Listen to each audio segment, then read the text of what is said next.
ഞാൻ ഇന്ന് സംസാരിക്കാൻ പോകുന്നത് റോബോട്ടിക്സ് ഇൻ ഗൈനക്കോളജിക്കൽ ഓങ്കോളജി.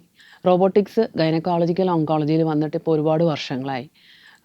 എല്ലാ തരം ക്യാൻസറിലും ഇപ്പോൾ നമുക്ക് പറ്റുന്നിടത്തോളം നമ്മൾ മിനിമലി ഇൻവേസീവ് സർജറി, അതായത് താക്കോൽ ദ്വാര ശസ്ത്രക്രിയയാണ് പറ്റുന്നിടത്തോളം ചെയ്യാൻ ഉദ്ദേശിക്കുന്നത്.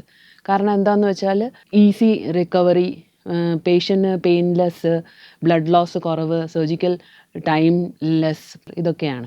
ഇപ്പം 3 ടൈപ്പ് മെയിൻ ക്യാൻസേഴ്സിനെ പറ്റി ഞാൻ പറയാൻ ഉദ്ദേശിക്കുന്നത്. ഗർഭപാത്ര ക്യാൻസർ, യൂട്രൈൻ ക്യാൻസർ, ഗർഭപാത്ര മുഖ ക്യാൻസർ, സെർവൈക്കൽ ക്യാൻസർ, അതുപോലെ അണ്ഡാശയ ക്യാൻസർ, അതായത് ഒവേരിയൻ ക്യാൻസർ.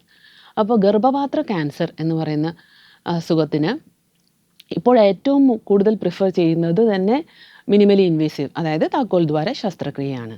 യൂട്രസ് കൺഫൈൻഡ്, യൂട്രസിന് പുറത്തു പോകാത്ത ക്യാൻസർ ആണെങ്കിൽ ഏറ്റവും നല്ല രീതിയിൽ നമുക്ക് റോബോട്ടിക് സർജറി വഴി അതിൻ്റെ നൂതന സാധ്യതകൾ ഉപയോഗിച്ച് ഏറ്റവും നല്ല രീതിയിൽ അതിൻ്റെ സർജറി ചെയ്ത് പോകാൻ കഴിയും. 1 ദിവസമോ 2 ദിവസമോ ഒക്കെ കൊണ്ട് പേഷ്യൻറ്റിനെ നമുക്ക് ഹോസ്പിറ്റലിൽ നിന്ന് വീട്ടിൽ വിടാൻ കഴിയും.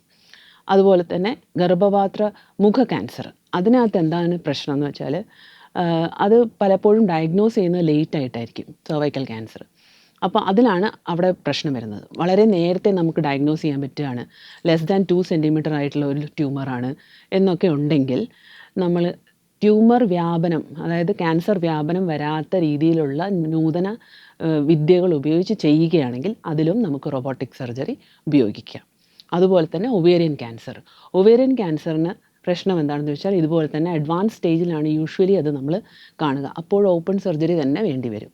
ഇല്ല, നമ്മളൊരു വളരെ ഏർലി സ്റ്റേജിൽ, അതായത് പൊട്ടാതെ, വയറിൽ വെച്ച് അത് പൊട്ടാതെ പുറത്തെടുക്കാൻ പറ്റുന്ന രീതിയിലാണ് നമ്മൾ കണ്ടുപിടിക്കുന്നതെങ്കിൽ റോബോട്ടിക് സർജറി വഴി ചെയ്യാം.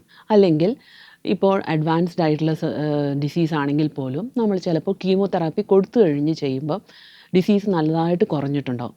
അങ്ങനെയുള്ള സമയത്തും നമുക്ക് റോബോട്ടിക് സർജറി വഴി ഒവേറിയൻ ക്യാൻസർ സർജറി ഭംഗിയായിട്ട് ചെയ്യാൻ സാധിക്കും.